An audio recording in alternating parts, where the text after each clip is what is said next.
So if you talk to someone that doesn't know anything about guitars and pedals and so on, and you talk to them about guitar effects, most people will go, oh, a wah-wah pedal. That seems to be the thing that they know. In 2020, it's huge. There are thousands and thousands of people making cool stuff, you know, and there's some incredible innovations going on.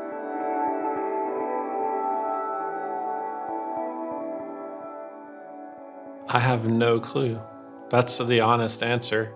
Every aspect of the music industry is changing right now due to the availability of data, due to the changing expectations of audience and fan bases and market bases. With electronics, it's hard because the technology goes away, like to the point where people don't know how to do it anymore.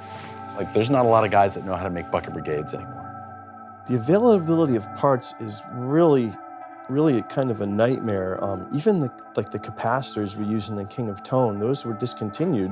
So I try to stockpile them. I'll buy, tens of thousands at a time, and then I'll say, okay, I've got enough for a year, so now I can stop sweating for a bit. But then that year comes up and I start sweating again, trying to find these parts. That technology is being lost. So it's harder and harder to do, and more and more expensive. So digital is the future. If this universe is going to continue to expand, it needs to look into doing things that haven't been done before.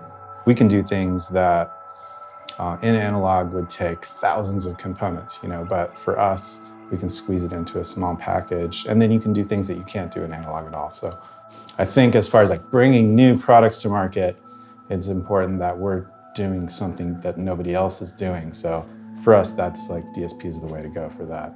I go to great pains to digitally control analog circuits. If I didn't like, old school sounds and old technology, I would definitely not be putting the effort that I'm putting in to do that. Technology keeps evolving that you're like, man, there could be this guitar with this thumb drive that you put in and it does everything, or everything is already there. Like a majority of musicians that I talk to kind of wish that everything that they liked had one knob and a switch, and they just turn that one knob and press the switch, and they never had to think about it again. And that is more and more the direction that I personally am gravitating towards. But there are people who are great at doing digital effects that have a lot of options, but are also easy to use. Our approach is to one of where you're building up a modular system based on components that are all designed to interact with each other seamlessly. If you are using one or more of our pedals, it's possible for one central point to monitor every single parameter on every single one of your pedals. And if you want to save your work at any point, you press one button.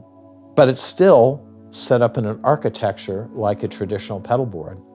So if I want to reach down and I want to change the modulation rate on my phaser, I just reach down and do it.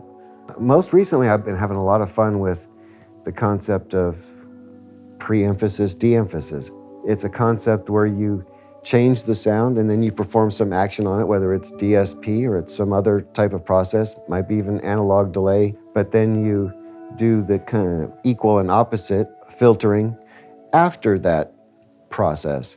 So you take this concept for noise reduction and then you start applying it towards manipulating sounds. You've opened up a whole new possibility of pushing the sounds around so that the guitar sounds unique now. And then when it's time to go make a fuzz again, you're like, hey, wait, we can do this, and we can take this idea and we can massage it this way. And next thing you know, we've got this monster fuzz that's, has sounds we never had before.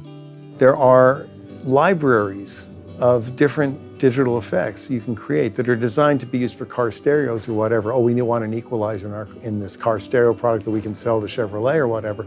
Those libraries of algorithms are available to the general public, just like all those parts that I used in my projects were available to the general public. It wouldn't surprise me at all if someone like a Mike Matthews, who's raised on code and doing Ableton Live in his bedroom as a kid, gets into software and comes up with, hey, here's my new algorithm, and you can incorporate it into your own things and use it in different ways. Right, we're in the middle of it, but most people, might not be familiar with IoT, Internet of Things, but that idea of little cheap processors running stuff is just an enormous explosion. It used to take guys like Dave, who really were expert embedded systems guys, to actually get, an embedded system to work. Now you can have kind of a minimal amount of experience and formal education. That barrier to entry for digital has been lowered to the point where more and more creative people can get involved and develop stuff. We don't really believe in hand-assembled electronics. There's precision and there's other technical possibilities if you engineer the thing from ground up, like the way electronics should be built, like with using modern technology. It just gives the engineer the opportunity to make something that does not exist. It's scary. I've heard Dweezil Zappa play all the old songs of his father and replicate it to a T, and that's all fractal and axe effects. There is something I still think magical about having the pedals at your feet and having them be their own separate entities. It's a representation of who you are as a guitar player. It says a lot about you just by looking at your pedal board. Is it neat? Are the wires, everywhere? Is it duct taped, or is everything really clean? Like Eric Johnson, which I still find amazing that he's using that rat's nest. It seems like since music is changing so drastically, I'm actually wondering myself what that next step is. I wonder if it's plugins. I wonder if it's something more app-based. We've had to sort of come up with this whole notion of nested complexity. Out of the box, I have a very simple and straightforward and easy to use stop box. Is it digital? Is it analog? I don't know. I don't care. But if it is a digital stop box, I want to take advantage of the fact that it's flexible and that it can do all kinds of very special things, and take advantage of the fact that it can be connected to the internet, as an example. I am still surprised that there's some circuit techniques that aren't being exploited more. I think there's still things to do with analog that are kind of tricky that I'm not seeing people do, and I'm often tempted to say, God, if you just do this one thing, you'll get 5 dB less noise, or whatever. But we were the only company that did both. We did pedals and synthesizers, and people always would ask us, so are you a pedal company or are you a synth company? Like, that concept was like, oh, you can't do both. I would always say, well, we're a pedal company that makes synthesizers. And Scott Yeager said, maybe one day you'll be a synthesizer company that makes pedals. And I was like, shut up, Scott. There's no possible way. And lo and behold, we gradually morphed into a synthesizer company that made pedals. There's an awful lot of electronic stuff going on right now, and we've kind of dipped our toe into electronic music by having a couple modules for the Euro Rec system. We want to keep guitarists happy because like guitars and basses, that's what we personally play. But at the same time, we have a lot of ideas for using interesting components and using different interesting pieces of tech. We're totally open to doing an amplifier or some kind of weird transducer or maybe a piece of software or an instrument. And we have ideas for those things. For me personally, there are a lot of smaller companies that are making stuff, and part of why I'm interested in them is because it is just like a handful of people coming up with interesting ideas. You just have to look around the industry as well, because our peers and people that we work alongside, they also keep you honest and they also drive you forward. They're all inspirational in that actually you can look at their successes and sort of take a little bit of how they've succeeded and sort of try and emulate that to a degree. I am grateful that sometimes people make shit that kicks ass. When that warped vinyl came out, I remember at first people were like, whoa, $349 for a pedal?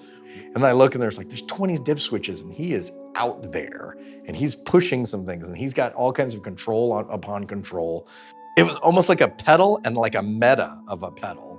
It was like, here's controls on top of controls that then control the control that you were controlling.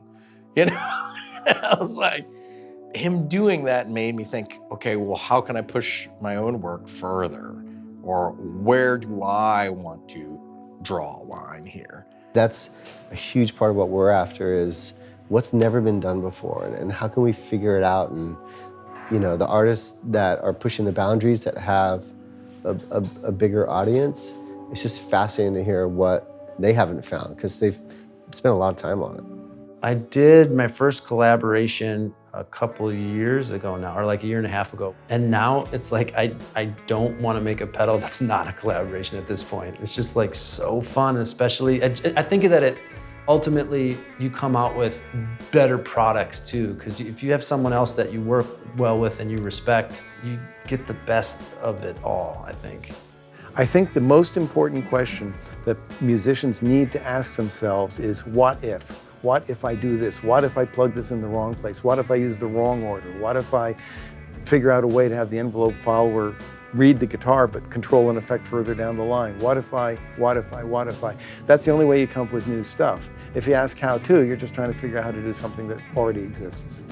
No one's gonna get to be Steve Jobs from making pedals, you know? But you have a whole bunch of people who have a common interest in pursuing some kind of dream of a sound that they're chasing, that they want to capture, and they want to capture it and put it into a box and allow other people to experience it.